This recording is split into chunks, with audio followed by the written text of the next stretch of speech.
Hello, this is Mary Collar, and who is God? Who is the God that created every living thing? Watch one living creature, and it's just amazing the instincts that this creature has. Or look at one plant and be amazed at the symmetry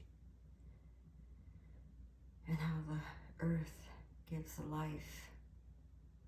But it's the Lord, the God of all creation, who created the earth to give life, who created the sun to give warmth and light. And he created all flesh, every living soul takes its breath from him. So when he says things in his word, in the Bible, and has it recorded for us, is because he wants us to know him in all of his aspects. So today I'm looking at Psalm 88, 13 through 18, and nope, that's it. That's it. So if I would suggest that you read it first and pray. Lord, this is you. This is not a positive word. So why do you have it in here, oh Lord? Let's read it. Psalm 88, verses 13 through 18. But I cry to you for help, O Lord. In the morning, my prayer comes before you. Why, O Lord, do you reject me and hide your face from me? From my youth I have been afflicted and close to death.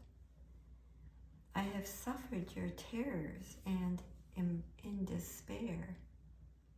Your wrath has swept over me.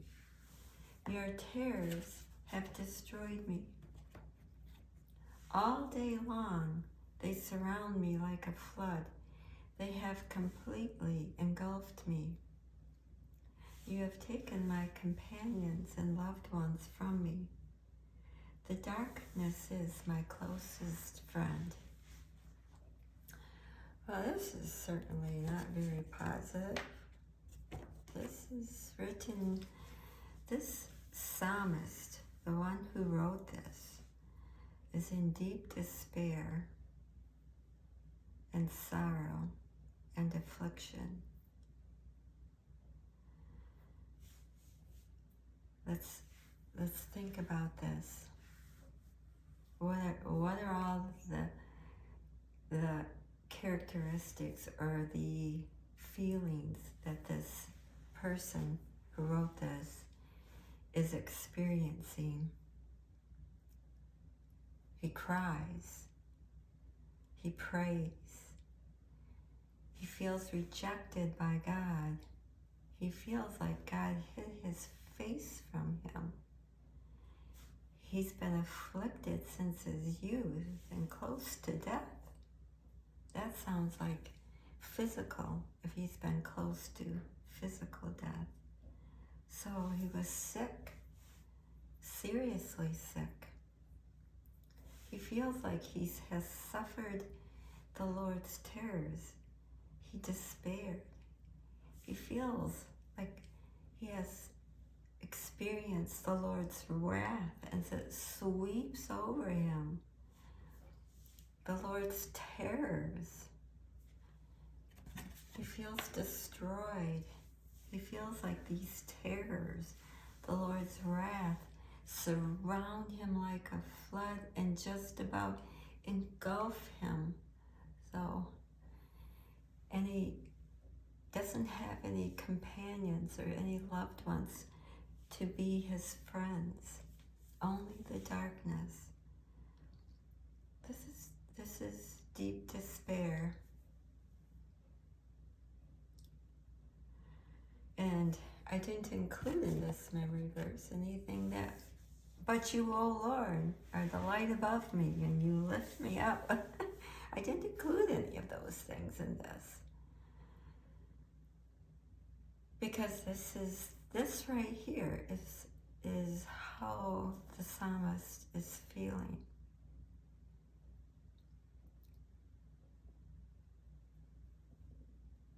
So who is the psalmist here? Is it David? Is it somebody else? Could be David. It's thought that David wrote most of the Psalms. But it doesn't matter, really. If God chooses to include something in His Word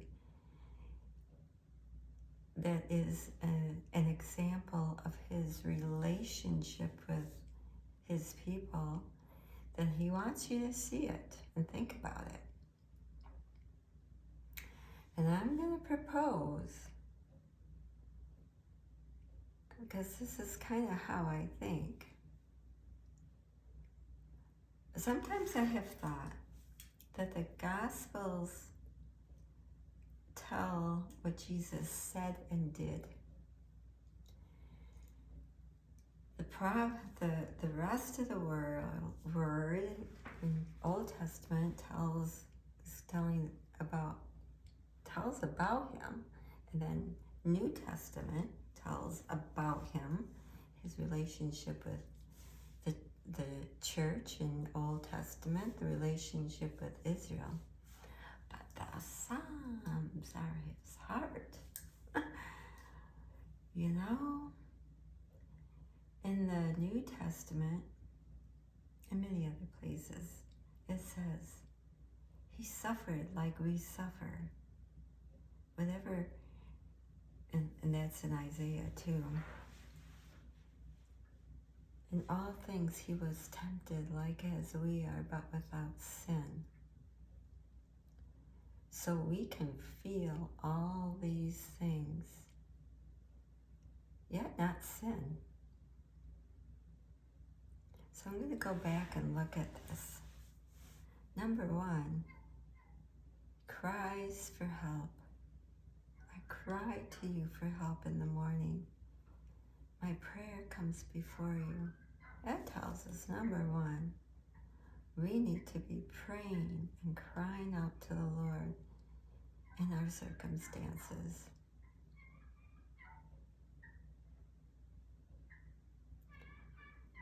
It's good to pray in the morning, but it's good to pray in the afternoon, good to pray in the evening, good to pray at night. But if we start our day with the Lord, this is the day the Lord has made, and we will rejoice and be glad in it. The Lord gives us each day, but He feels rejected by the Lord. If you are a Christian and you have ever felt rejected by the Lord, or that the Lord hid His face from you, that in itself could cause deep, deep despair. You can feel like you're not even a believer. You can feel like you're just making this all up. And if it lasts for a long time, the only thing you have to stand on is His Word and His promises, that in spite of how you feel, God's Word is true. Remember, Jesus is called faithful and true. So, God does do these things. Or we can feel like He does. You may say, well, He will never reject me or forsake me. That is very true. So if you're feeling rejected, or that the Lord has hid His face from you, He still hasn't, but you feel it. And no matter, you can't just say, well, it's kind of like, I always think of parents. A parent loves his child, even though the parent is not right there to hold their hand and to say, here I am. You know, sometimes they're far away and you feel alone. This is how this person feels. He says, I have suffered your terrors. I have suffered your wrath. Your terrors, they're like a flood.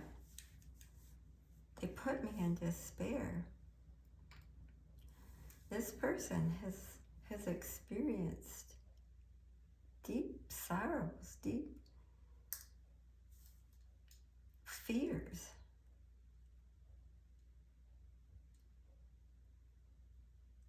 Feeling like God is against him. God is punishing him.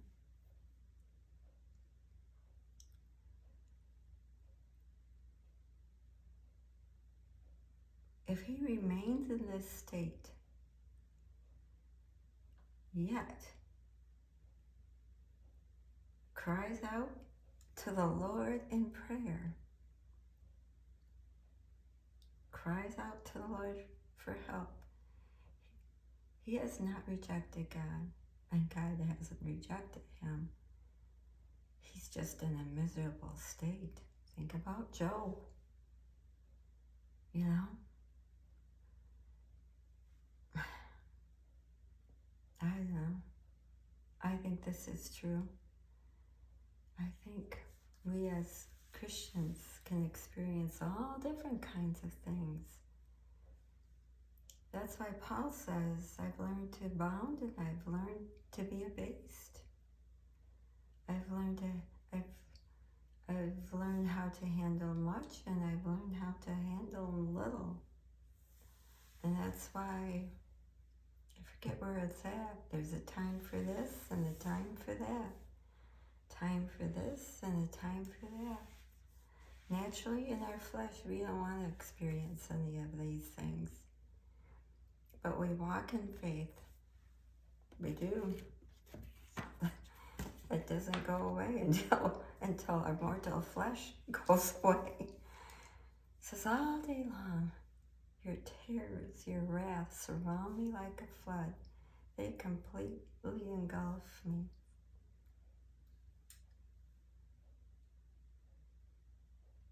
You can feel like you're drowning in your circumstances and how it, you know, people who have a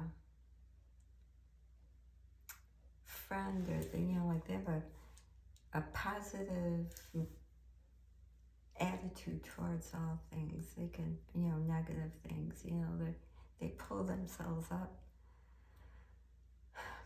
I'm not one of those.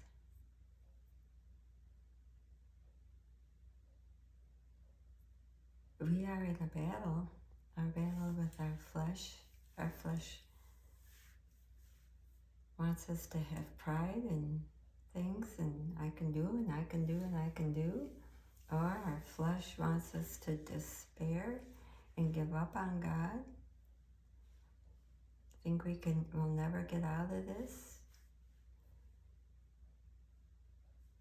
Either way, whether we are high or low, we must cry out to him for help in the morning. Let our prayer come before him. The psalmist says, you've taken my companions and loved ones from me. The darkness is my closest friend. This person feels very, very alone. Sometimes we can feel like that for a very long time. And yet, he will show us that he is still with us. We can't walk away from God without him holding on to our strings and trying to pull us back. Without him saying, I'm here. You got to have faith in me.